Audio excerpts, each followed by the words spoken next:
Magandang araw sa inyong lahat, nagbabalik ang TNT Trends and Tour Channel. Ayon sa PEP News ngayon, close insecurity ni VP Sara Duterte, takaw pansin sa netizens. Sa gitna ng mainit na mga kaganapan sa pagkakakulong ni dating Pangulong Rodrigo Duterte sa The Hague, Netherlands, takaw pansin ang close insecurity ni Vice President Sara Duterte na si Raven Snapper. Trending ngayon si Raven dahil na rin sa mga netizen na curious malaman kung sino siya. Ayon sa mga impormasyong nakalap ng netizen sa Facebook, ang gwapong na bodyguard na si Raven ay isang 30 years old. Siya ay Philippine Navy officer mula sa Cordillera Administrative Region, Luzon.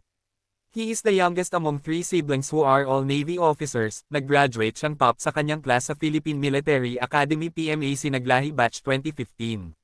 Second cousin daw siya ni VP Sara Duterte's handsome close insecurity. Si Raven ang palaging kasama ng VP Sara sa mga pinupuntahan nito, at kasama siya nito sa Netherlands. Kitang-kita siya sa likod ni VP Sara at kapansin-pansin ang kagwapuhan ng chinitong security ng ating vice-presidente. Bukod sa mga nagko-comment para sa dating Pangulo at kay VP Sara, meron ding mga nagko-comment ng mahaharot na mensahe para kay Raven Snapper. Malamang na magiging celebrity na rin siya kapag sumikat na sa social media. Please don't forget to subscribe TNT Trends and Tour channel. Click the notification bell to notify you in our next video.